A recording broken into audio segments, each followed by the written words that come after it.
Ladies and gentlemen, did you enjoy the holidays? Did you enjoy your Christmas? Did you enjoy your New Year's?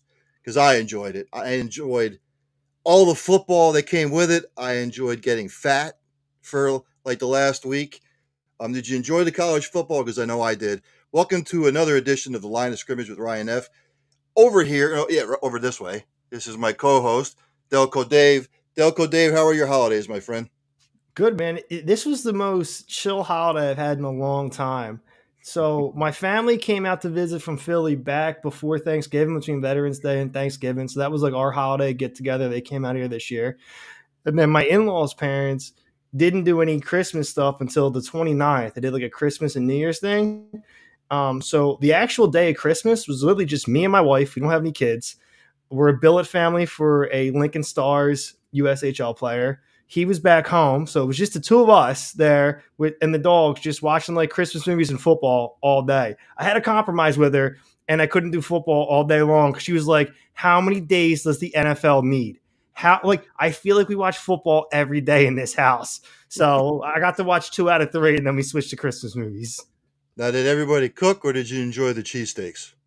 Oh yeah, I was cooking, man. We had I cook every day at the house. I'm the cook in the relationship, so whatever I'm making, we all kinds of different food I made. Just some basic franks and beans. Did some tilapia because my wife likes to eat fish and healthy and stuff like that. So no, it was good, man. It was a very chill. Same thing for New Year's Day. We didn't do anything for New Year's Day or New Year's Eve either. It's just us at home, just enjoying the peace and quiet. So it was very mellow.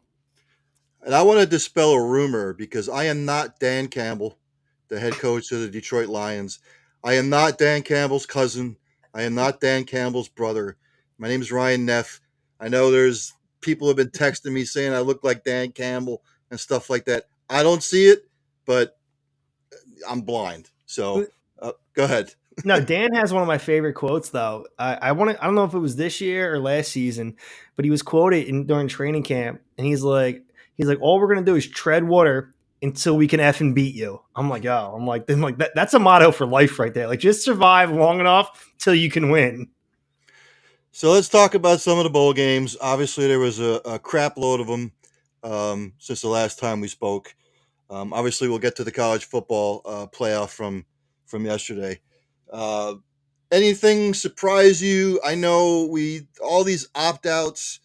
Some of these bowl games were pathetic. The Wisconsin LSU bowl game yesterday, the ReliaQuest Bowl, that was actually a decent matchup. There were opt outs, but both teams seemed to come to play. You know, the Iowa Tennessee game. I mean, Iowa just. I mean, can you? I think they could have plugged URI in at quarterback. We could have done a lot better against Tennessee. You know, and then the whole Georgia, Florida State, the fiasco. It was just. And again, I get it. It's the state of college football that we're in. But was there anything that surprised you? I was going back through some of the bowl games. I don't see any like huge surprises other than maybe the fact that Florida State was behind the eight ball and they just got waxed, and it Yeah, gave credence to what the college football committee was trying to do. yeah. So They made the college football committee look like geniuses, but I did see an interesting stat, and I don't have it in front of me, but I'm pretty sure Iowa's OC ended the ended the year with back-to-back shutouts and a combined 180 passing yards in 2 games. Like that's just not going to get it done at any level. yeah, I mean, just looking at some of the other bowl games, what are the SRS distribution Las Vegas Bowl, Northwestern Utah? I know both teams had opt outs, but my God, I thought Utah would like stomp on them. And boring game. It was 14-7 in the end. Northwestern wins that one. So I was kind of surprised at that one. Going through some of the others, no real surprises. I figured maybe in the Holiday Bowl, I figured Louisville with all the USC opt outs. I know Louisville had some too. I thought Louisville would win that football game. They didn't. Didn't Um, who was the USC quarterback? Didn't he set a bowl record that day? Kalen Williams. No, Uh, I thought he was gone. It was his backup that played, wasn't it? yeah. Yeah, his backup set a record that day. I thought his backups threw 6 touchdown passes. I forget his name though, but yeah, so that's an impressive performance on his right, which I think, and that lends a discussion to if it was Williams or the offensive system. So that'll be interesting. USC quarterback was Miller Yep, Moss. Miller Moss. Yep, he threw 6 touchdown passes. It was a 23 to 33, 372 yards, and six picks. Or I'm sorry, six touchdowns. And yes. Louisville ran the ball 45 times for 220 yards. Normally, when you run the ball like that effectively, you You're normally win winning the the football. game. Yeah, but again, there's been some funky games all because of the opt outs. We'll get to that in a second. Um, anything else surprise? I'm just scrolling through them again here, Dave, just to see if like anything. Oh, I knew Arizona would beat the hell out of Oklahoma because Oklahoma has no defense. Kind of shocked at some of the others. I guess I was kind of shocked that Tulane didn't put up more of a fight against Virginia Tech. That was the GoBowling.com, the Military Bowl. Uh, North Carolina, obviously, with all their opt outs, West Virginia put a hurting on them.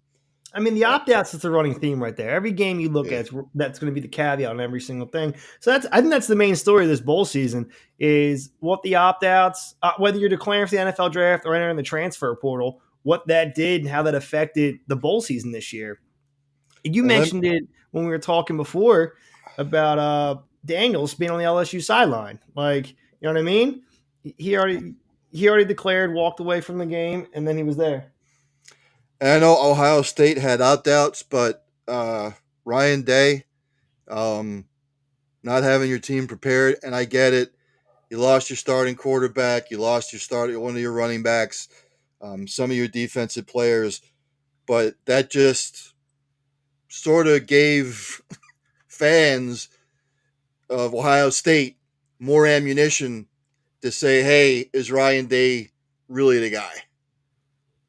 So, um, the I mean, tax late. Go ahead. Day's got to be safe for at least one more year, though, right? There's no I way they think, don't go. yeah. I mean, I think they'll give him another year to try and get it corrected. But you have to be Michigan, and who knows what's going to happen with Michigan. I know Michigan's trying to get Harbaugh to stay, but he's going to have to sign a no NFL clause that he's not going to the NFL. He's not going to do it. That guy does not like to be boxed in. That Two of the best bowls I thought were the Clemson, Kentucky. It was the Tax Slayer Gator Bowl. 42 points in the fourth quarter. Um, that was sort of an evenly matched game. But we got to talk about Capital One Orange Bowl. Georgia 63, Florida State 3. And then Kirby Smart came out after the game, and I agree with him. Like college football and the schools and the players are going to have to figure something out where you don't want some of these bowl games to be exhibition games. Yes, Georgia had a couple of opt outs too, but Florida State, they basically had, I think, out of the 22 starters, I think it was like 14 or 15 of them opted out. yeah, they lost almost every starter, whether transfer pool or declare for the draft. Yep. That's just the state of college football is such a crap show now anyway that the powers that be are all going to have to get together at some point and say, how can we rectify this? Whether it's moving the transfer portal till after the college football national championship goes, um, I don't know what can be done. But Yeah, I mean, I agree with you that I don't. And somebody smarter than me, it's a money thing. Everything comes down to money. So somewhere along the line, it has to be that it makes more sense for them to let them declare for the portal now. But in my mind, just a layman's term, just an observer, somebody that likes to watch, talk about sports. In my mind, I have no idea why we can't say that opt outs have to be between January 15th and January 30th or January 15th, February 15th. Like that's your 30-day window right there, right? That's when you can declare for the transfer portal. And I don't even know how that could affect the NFL draft. Like, how does opting out on January 29th change anything than opting out on December 29th?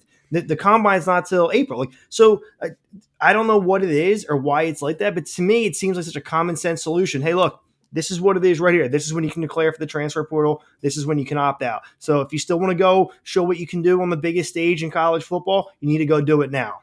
Like, you know what I mean? yeah, and you think about it, I think 85 scholarship players on a college football team, from what I remember correctly. But it changes week to week, so I don't know. So you're roughly talking about in between maybe 11 and 12,000 college football players with like the 138 teams that they have in Division One. You know how many players make the NFL draft every year? 200 and go ahead. 57. I think Yeah. 257 is Mr. Irrelevant's 257, I believe. 257 out of about 11,730 players. Now, I will say the one caveat to that is I don't know exactly how compensatory picks are given out, so I have no idea if it changes the actual number of draft picks year to year. That formula is pretty complicated. Yeah, so I just don't know. Sometimes I get flabbergasted just from the standpoint of you want the bowl games to be competitive, competitive as they can be. But then you look at the Georgia Florida State game, or you look at the Tennessee Iowa game, or what am I hearing? Ain't me. Is that me? Oh, okay. I think that was me. My my iPad's talking to me here for some reason. Yeah, but anyway, uh, Kirby Smart just basically came out and said, even though we're going to a 12-team playoff, we still don't want some of the other bowl games like the lesser bowls or, even the Orange Bowl to turn into exhibitions. It's not fair to the kids. It's not fair to the competitive nature of the sport. They're just going to have to, at some point, decide when the dust settles that they are going to have to figure something else out, like we said, with the opt outs. I don't know what the solution is. Um, I know people can opt out early. There's other, there's kids that once they see the college football playoff solidified, and even though they're going to a New Year's Day Six Bowl, they still opt out because they're not playing for a national title. Now, granted, we're going to 12 teams next year, which I think is fantastic, but then you're still going to have the 13th and the 14th team all the way down that they're going to opt out and try and get rid of the NFL. So again, not sure what the solution is. I'm not that smart to try and Well, figure it out.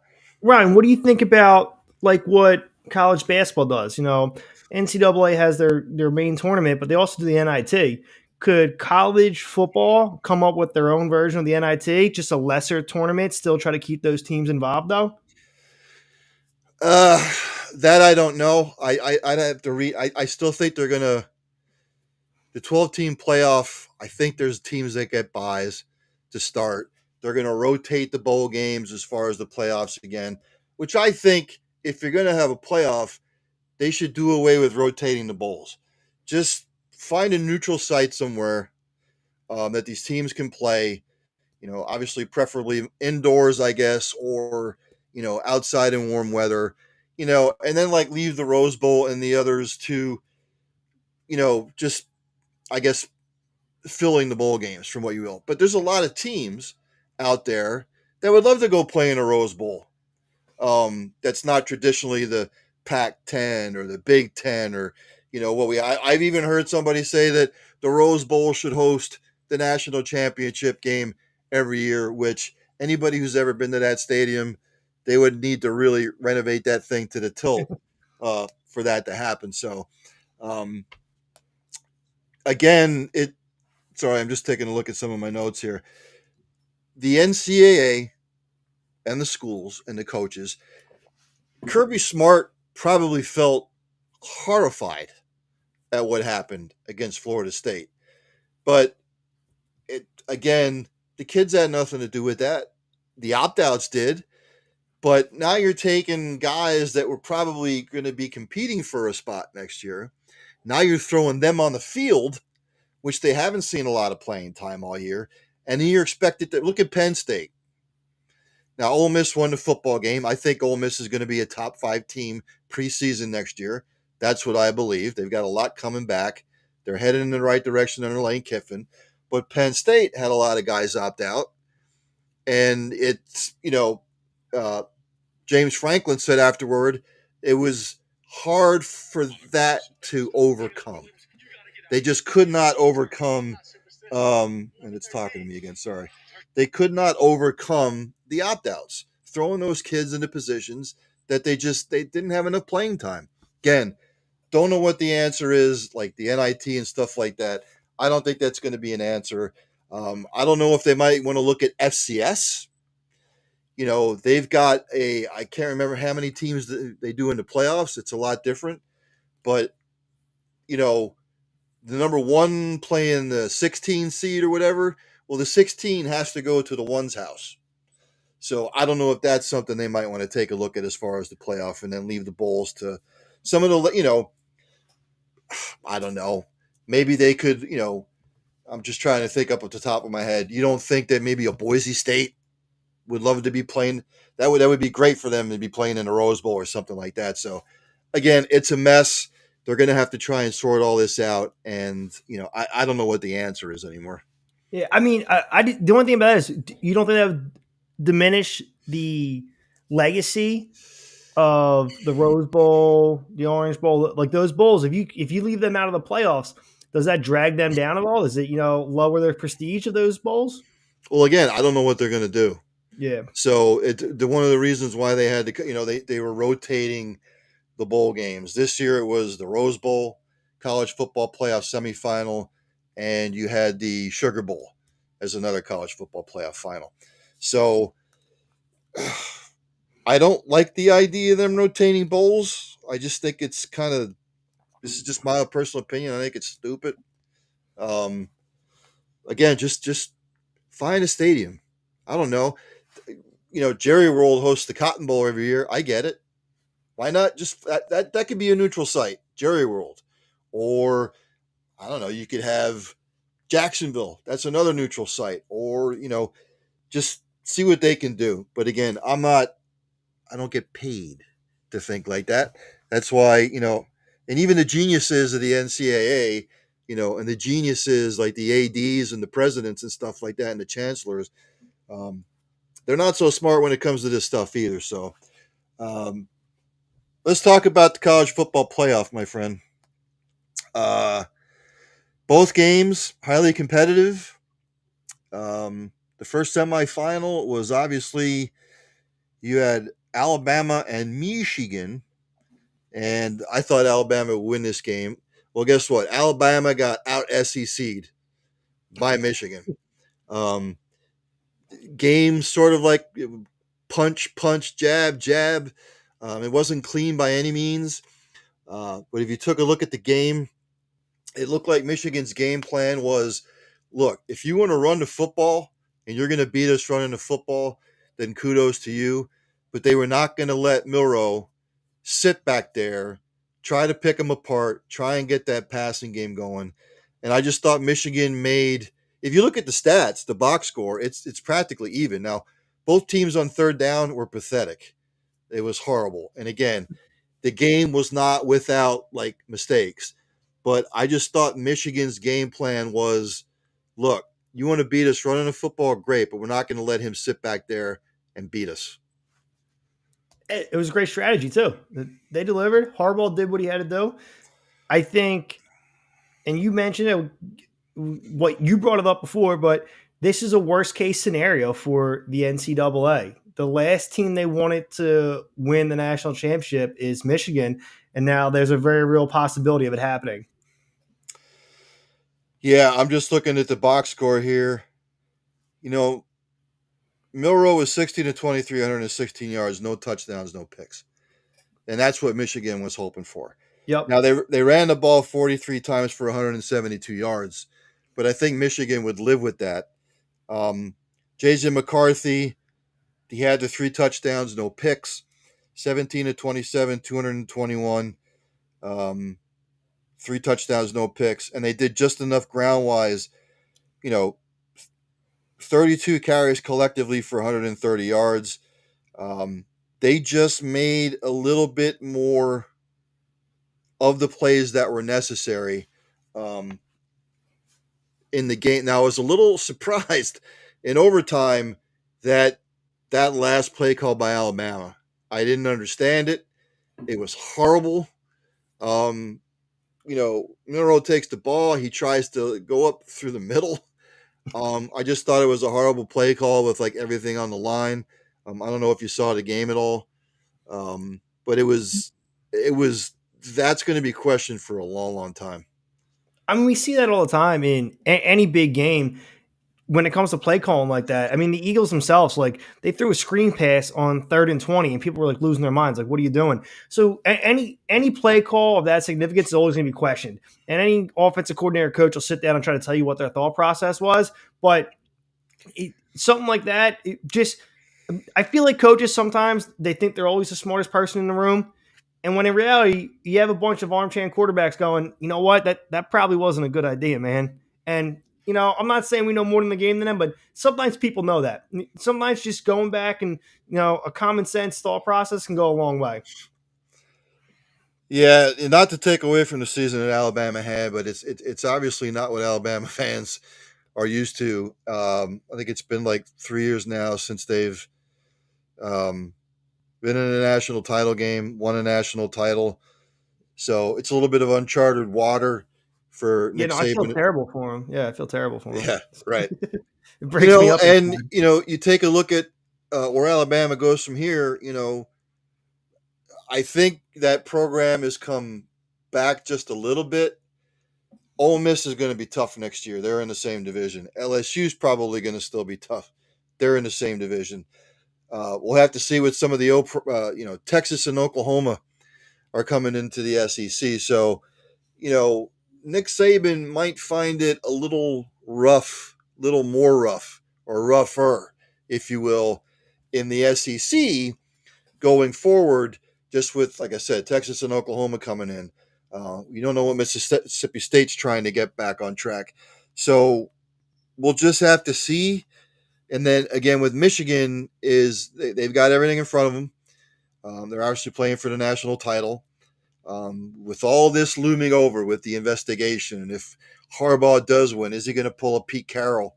With the investigation looming over, is he going to bolt for the NFL? Which I think the Chargers might be an appealing proposition for him, just from the standpoint of you got the quarterback in place already.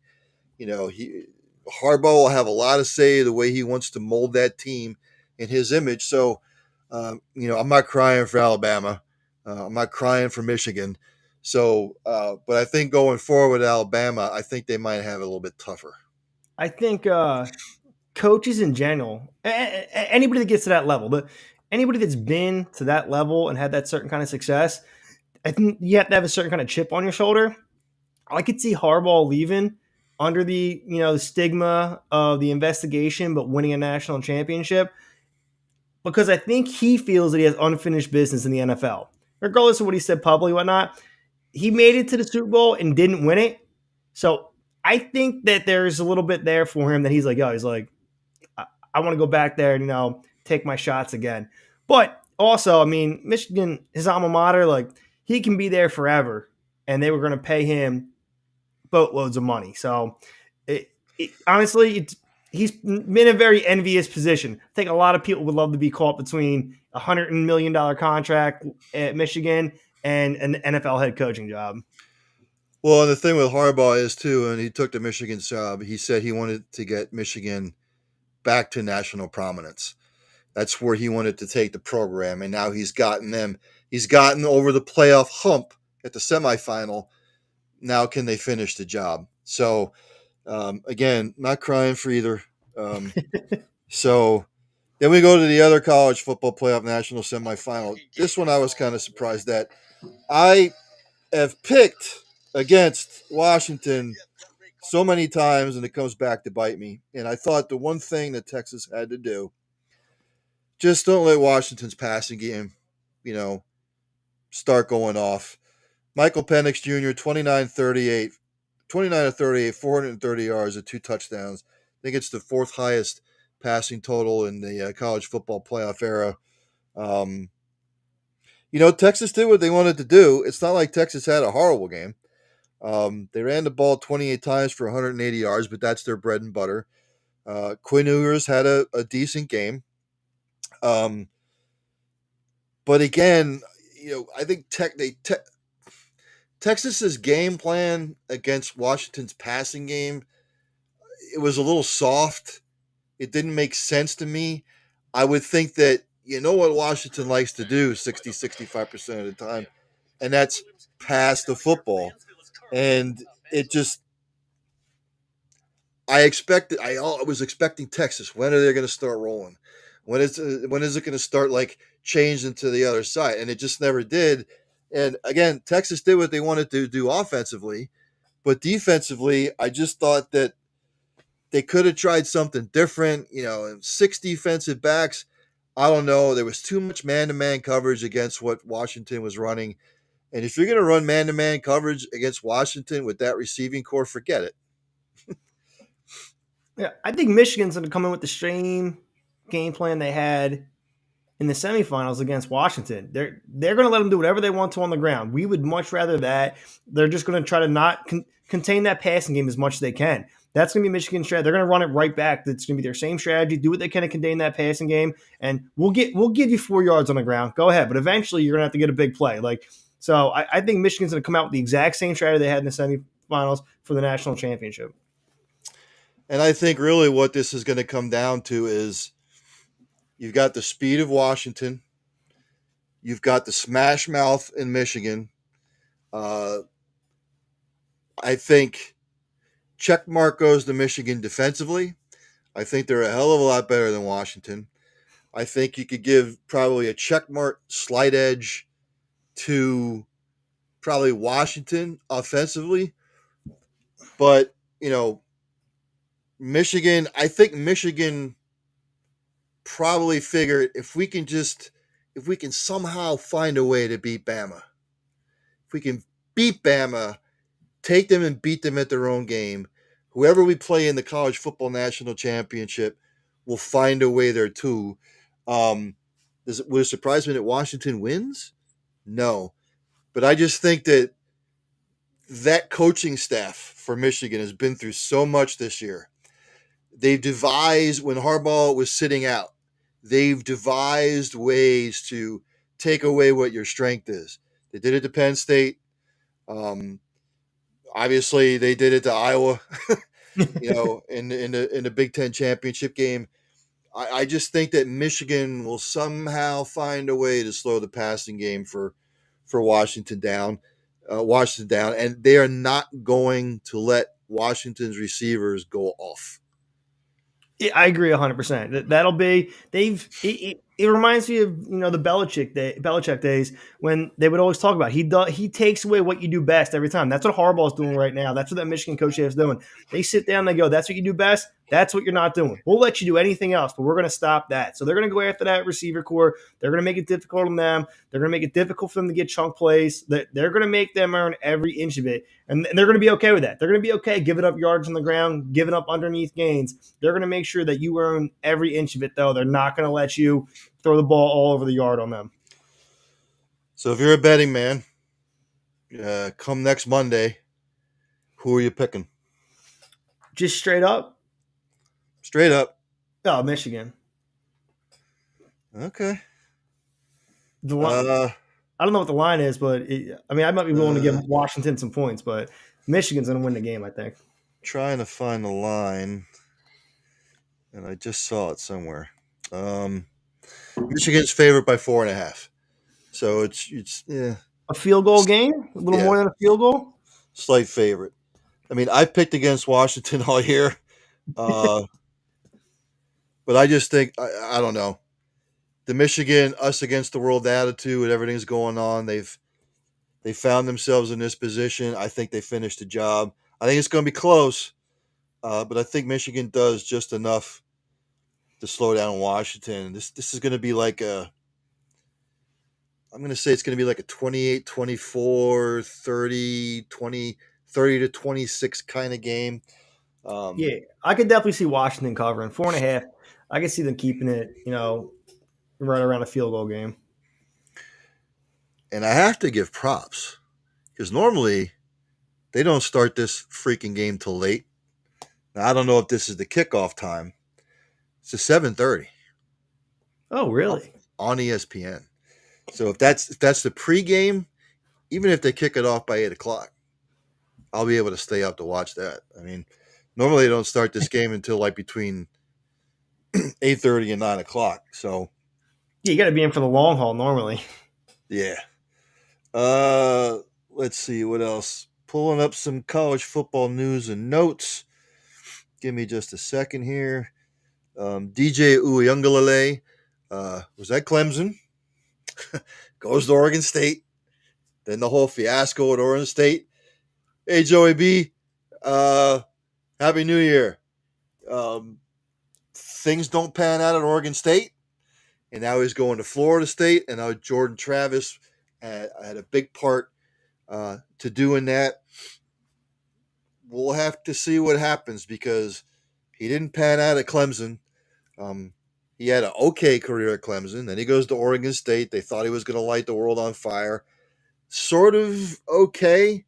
And of course, everything going on at Oregon State and with the Pac 12, he decides to jump ship to Florida State.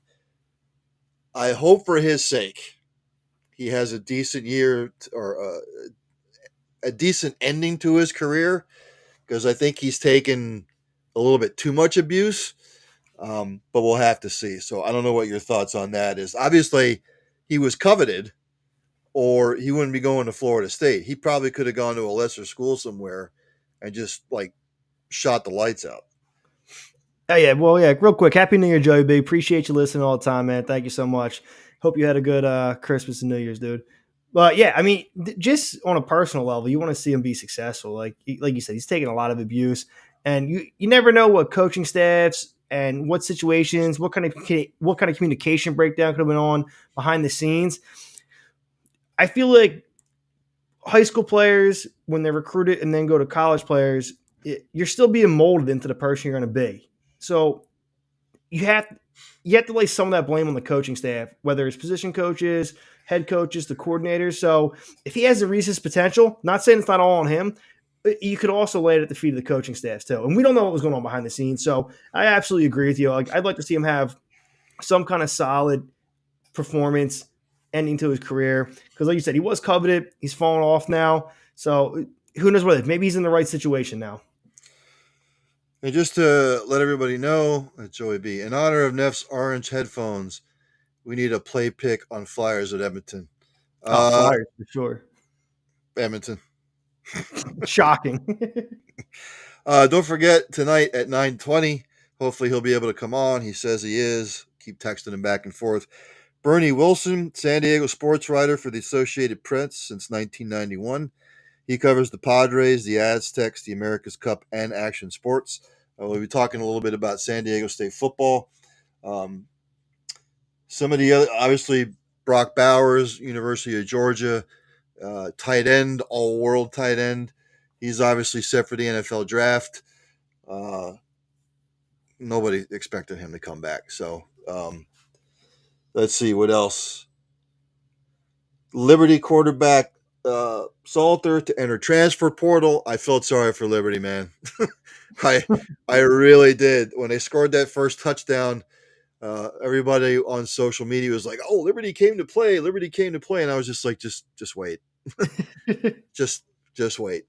And once that Oregon offense got rolling, and the defense like put the clamps on, I really felt bad for Liberty from the standpoint is, when Oregon started taking control, Dave, you could sort of see it in the body language from Liberty, like, This is how uh, it should go. yeah. Take nothing away from Liberty. Going into that game, they were 13-0. Um, you know, it, Again, it was their first year at this level too, right? Them and James Madison, right? yeah. So take nothing away from Liberty. Those kids had a fantastic year, conference championship. It's just that you're taking a step up in the competition. I don't. I think people figured they would pull maybe a Cincinnati or a TCU. No, that wasn't going to happen. What did Um, James Madison do? I didn't see their final, but I know I picked them to win when we did the bowl game show. Give me I just wanted to see the Cinderella story. I don't remember them winning the bowl game, but give me just a second here. Talks among yourselves. Um, Well, Joey B, one of the Flyers Edmonton take, and I said Flyers, said Edmonton. I was just double checking to make sure that puck hadn't dropped yet. I got a little confused there. I was like, wait, is this game already going? I thought I had time to catch this. Lockheed Martin Armed Force Bowl, Air Force One 31-21. So James Ryan, Ryan, Dave, did Bo Nix solidify himself as the top QB in 2024, or is it Penix Jr.? I don't think it's I either. I mean, I think Caleb Williams is still the guy everybody thinks it is, right? I think the guy that's most ready, that's your prototypical quarterback, is Drake May from North Carolina. I don't know why he's not getting a lot of love. I guess because maybe North Carolina didn't have the season that everybody thought that they might. I was one that thought maybe North Carolina would vie for an ACC championship, and they were. They were doing really well, and then they had the Virginia fiasco, the Georgia Tech fiasco. Obviously he opted out in the end. Look, I will go back to 3 years ago, 2021. How many of those quarterbacks are starting in the NFL right now? Zach Wilson's a bust. Now Jordan Love's coming along. Trey Lance, you can forget it. Justin Fields now just starting to come along. So just because Caleb Williams, and look, he had a fantastic year last year with the Heisman. This year they started off gangbusters. They were 5-0, and then the wheels fell off with that defense. Horrific. Do I think Caleb Williams will probably go number one? Probably. Do I think Drake May should be? Yes. Just because Michael Penix, and he's injury prone too. When he was at Indiana, injury prone. Now comes to Washington, step up in the program. I get it, but don't forget, you know, quarterbacks like Mark Sanchez when he was at USC. That team made him look good. Johnny Manziel, Texas A&M. That team made him look good. Some of these products that Matt Leinart, that team was all world. So Caleb Williams, I still need to see it. I just think Drake May and that system that he was in is more NFL ready than all of them. Well, where do you rank Bo Nix then, man? Dude, run a top four real quick. Your top four. Drake May, probably Bo Nix, Penix, and then Williams. So, yeah, Williams is four for you. I would have him 4. Interesting. I think Penix really helped his stock is what it did with what he stepped up and did in the bowl game. Like that's huge. That's like not that these kids would risk the injury for lesser bowls, but when you step up on the bowl game like that, I think you really help your stock and you get a lot of eyes on you and performing like that. So I think Penix did a lot to help himself. Bo Nix, I feel like, man, I feel like it's one of those cases where he seemed like he was so good that it almost hurt himself. Like it lasted too long and he almost like couldn't maintain what he had been doing throughout his career. I mean, you could throw Jaden Daniels in there. And I don't know who else is going to come out. Will J.J. McCarthy come out if he wins a national title at Michigan? Joey B says Bo Nix, Raiders or Broncos, perfect offense for his skills. Broncos better fit though. Hey, Just Sean depend. Payton. Wait, Sean Payton wants a new quarterback too. Well, see, I don't know. See, Sean Payton's not an RPO guy. You know what I mean? And the college game is mostly RPO. A lot of the systems that are running college now, RPO. That's Drake May would be a Sean Payton kind of guy. 6'4", 230, 235, strong arm. He's not the fastest runner, but he still has wheels. I mean, I don't know. Sean Payton did okay with Drew Brees. I mean, Yeah, but Drew Brees wasn't a.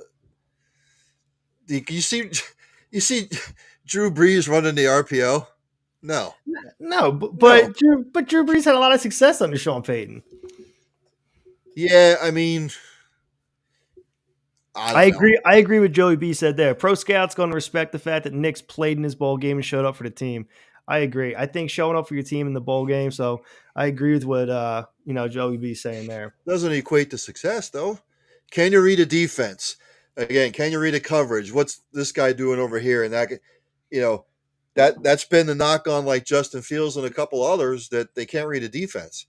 So exactly, Dave. Joey B says Nick's and Breeze, same skill set. Nick's just bigger and can run. It'll be interesting to see, and again, what kind of system are these teams running?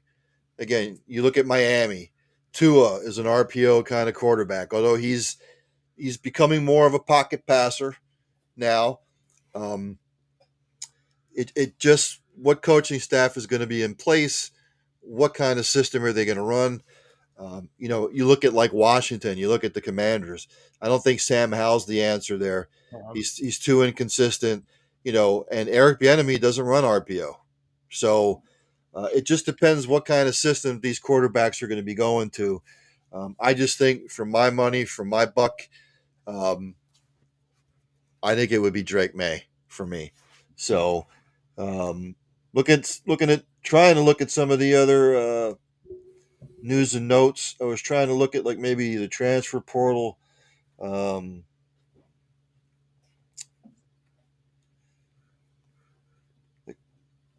Minnesota quarterback, Minnesota Golden Gophers quarterback. He's in the transfer portal.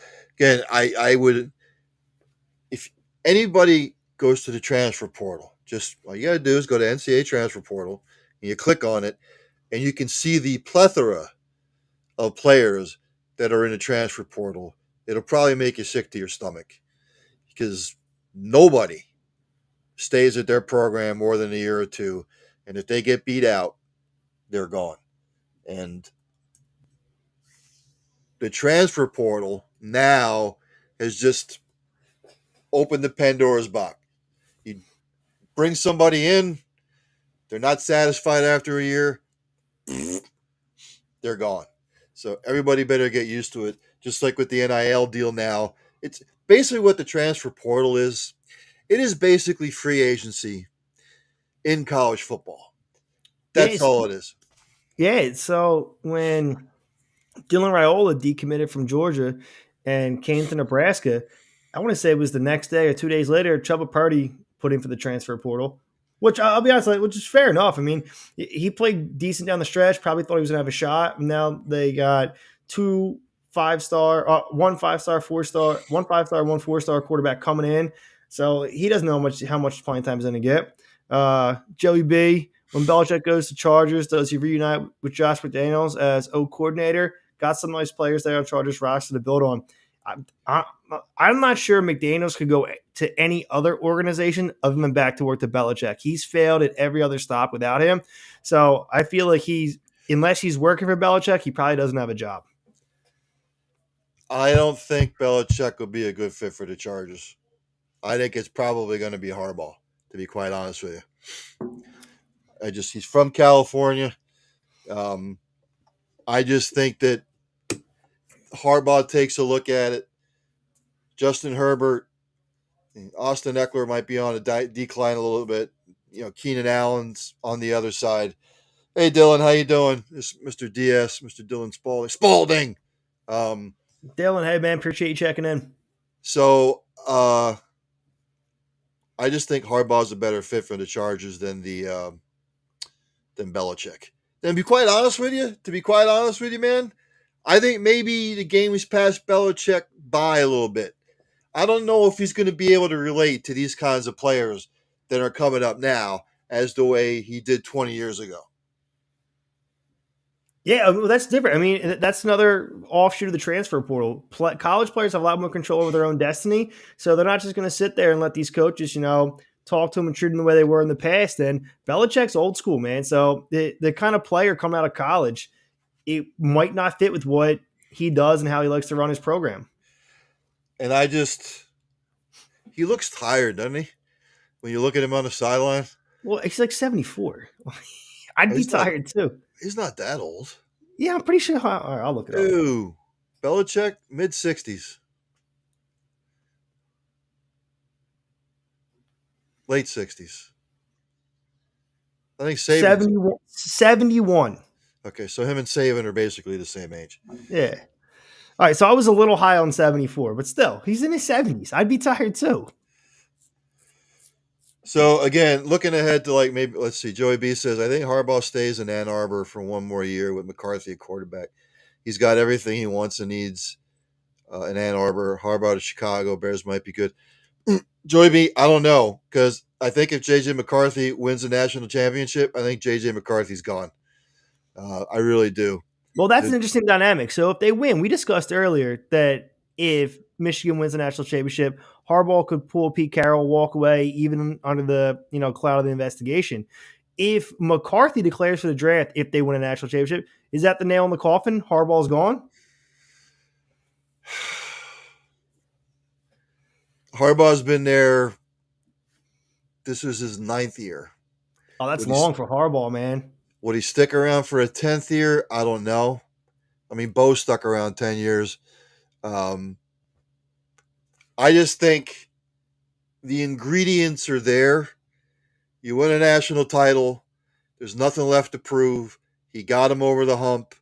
He's won a natty. He's got him back to prominence. McCarthy leaves. Investigation looming. I just think he says, I have done my job. I have won a national title at my alma mater. It's time for me to go explore. While I'm still young, it's time for me to go to explore another NFL opportunity. And I just think that it would be the Chargers for him. You think he wants to go to the Bears? I mean, do you think he wants to go through a reclamation project? No. I mean, he went to Michigan. Michigan was sort of like middle tier. They were like 8-5, blah blah blah, 7-4, whatnot. And within a couple of years, he had them, on the incline. The Bears, I don't see him going to the Bears. I really don't.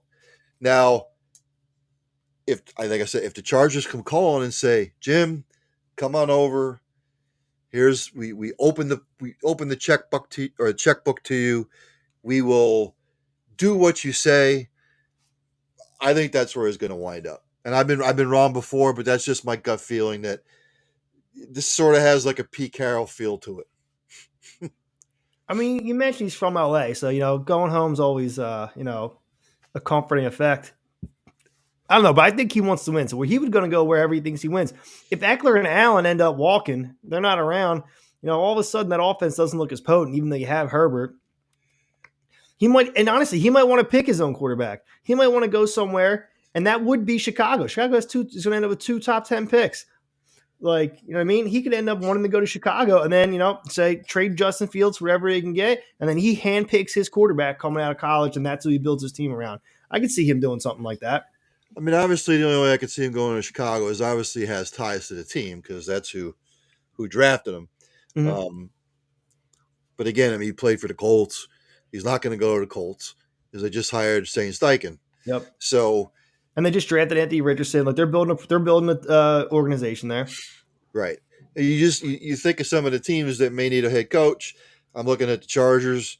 You can go to the AFC East. Would he go to the Jets if they got rid of Salah?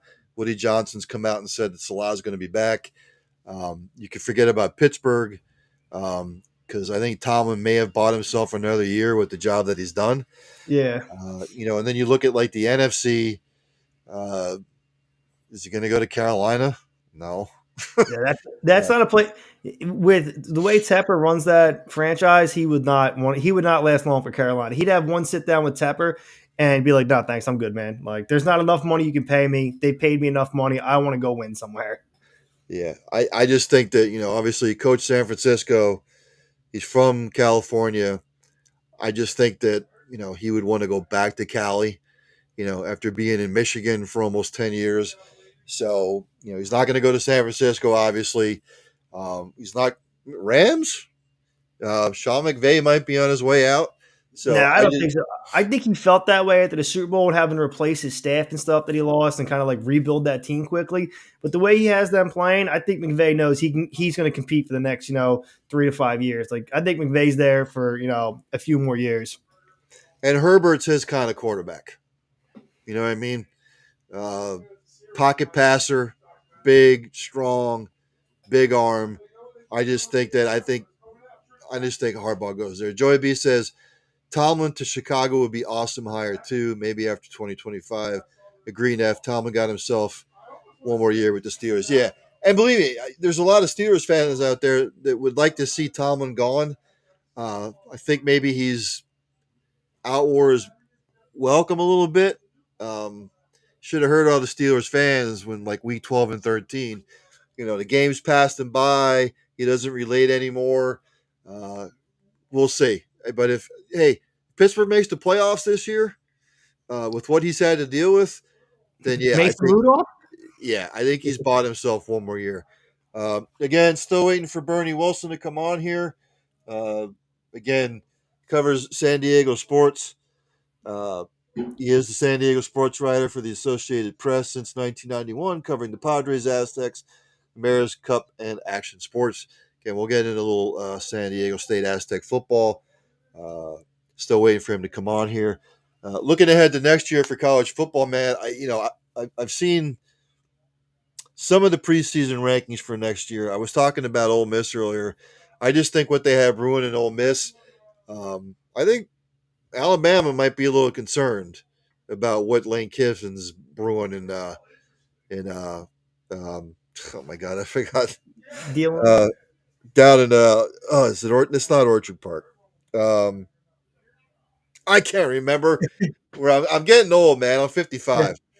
I know. Well, I was reading Joey B's comment, and he said, "If my Giants find a way to beat the Eagles this week, Sirianni toast."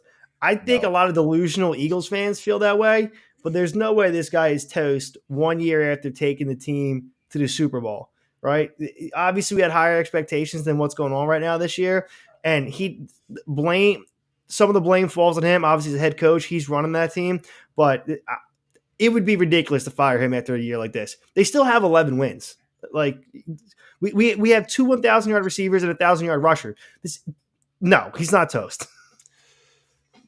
Yeah, there's no. And I'm glad you used the word delusional, Dave, because that's the term that I normally use when it comes to Philadelphia fans. Oh, Now, that's my, most of my fellow fan base brethren. exactly. Thank you for backing me up on this because I catch a lot of grief from the Philadelphia fan base when I start ribbing them because they're all yappity yappity yappity yap when everything's going well, and then when everything starts going bad, we suck. We're not going anywhere. Then I start giving them crap about it. Then they did most of them disappear. So Oh, uh, I won't disappear. We can talk about that all day. We're still in yeah, 11. We still have 11 wins. Like we're 11-5 still. but Does the that mean the does it mean we're going to win anything in the playoffs? No. And then obviously only one team's happy at the end of the year. But we still won 11 wins. We should have beat the Cardinals, or then we'd had the inside track to the NFC East. We don't have that anymore. But it is what it is. It's still an 11-win season. Hopefully we beat the Giants, and it's a 12-win season. But no, a lot of fans get a little wound up just because of a few losses. but it's going to be interesting to see what the college landscape looks like next year with all the things floating around Harbaugh. How's Ryan Day going to bounce back? How's Florida State going to replenish? You look at with Texas and Oklahoma coming into the SEC. How's Steve maybe Sarkisian going to approach? The college football playoff loss.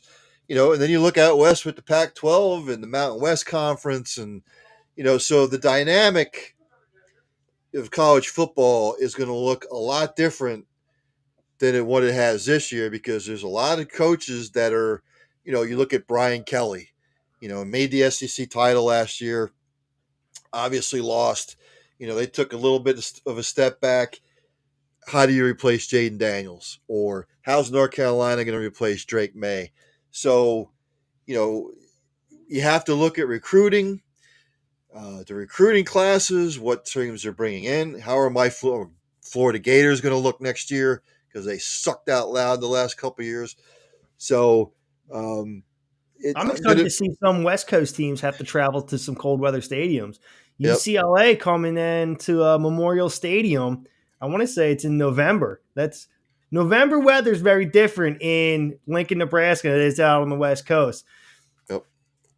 Were you guys surprised by the ass whooping that UGA put on Florida State? Joe, but yeah, no, we were talking about this.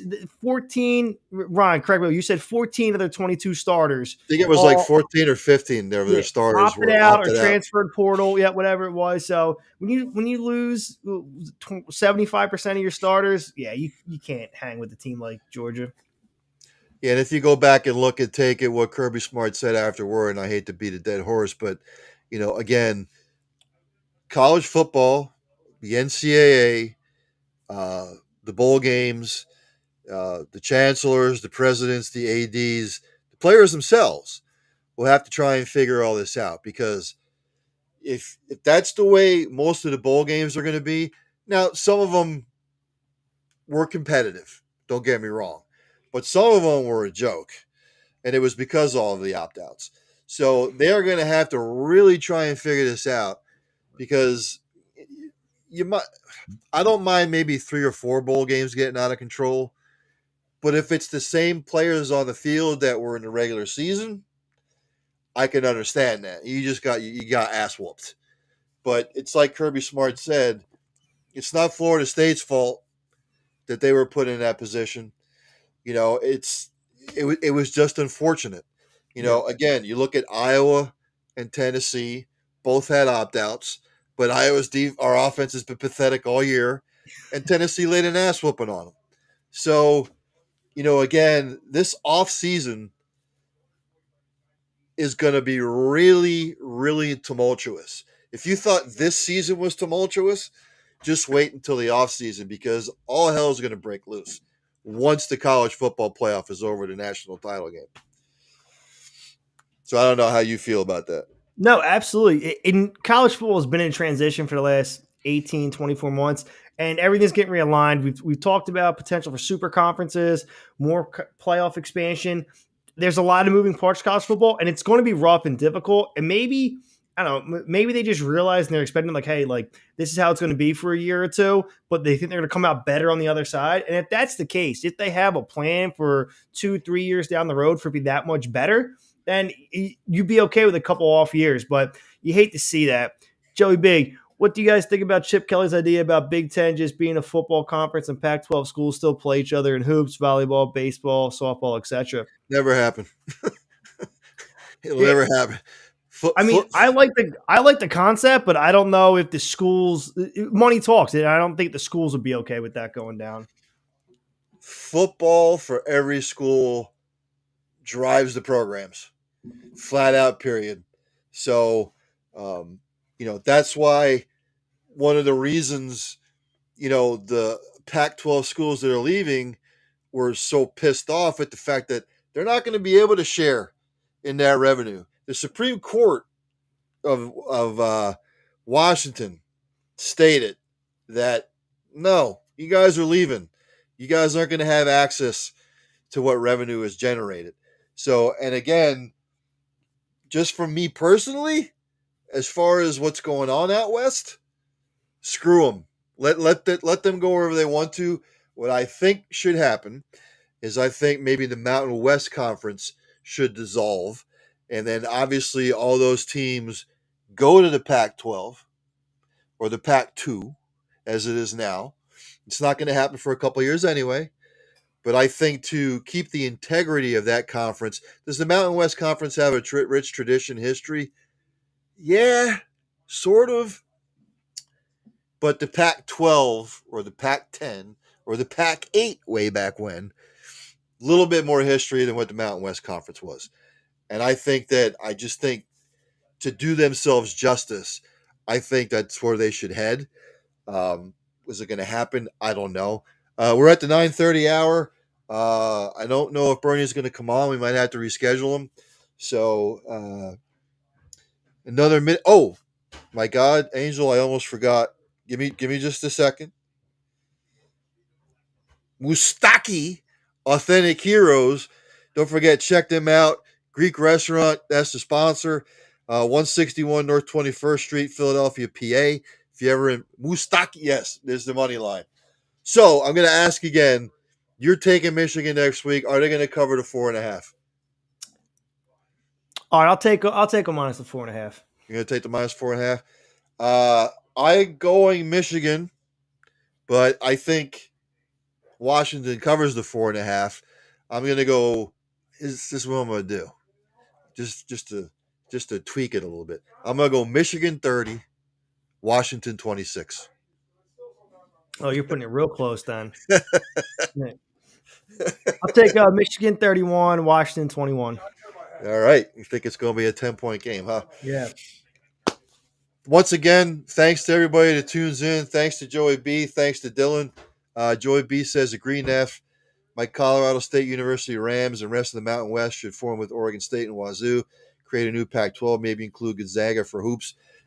Yeah, man. I mean, anything to keep the integrity of the Pac-12 and that tradition.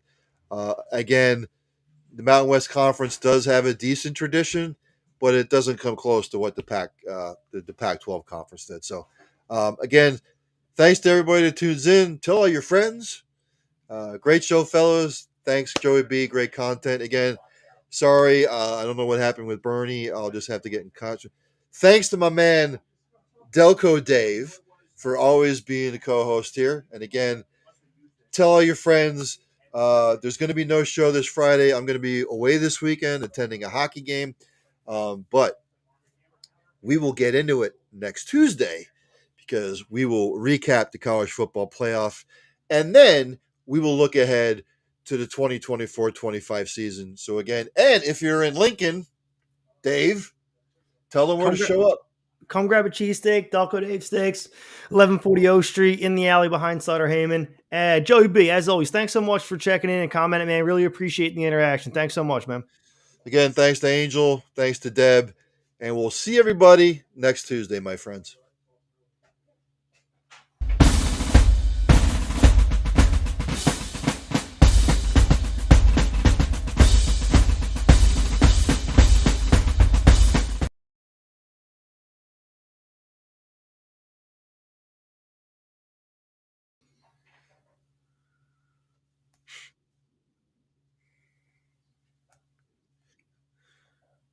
That was a pretty good show, man.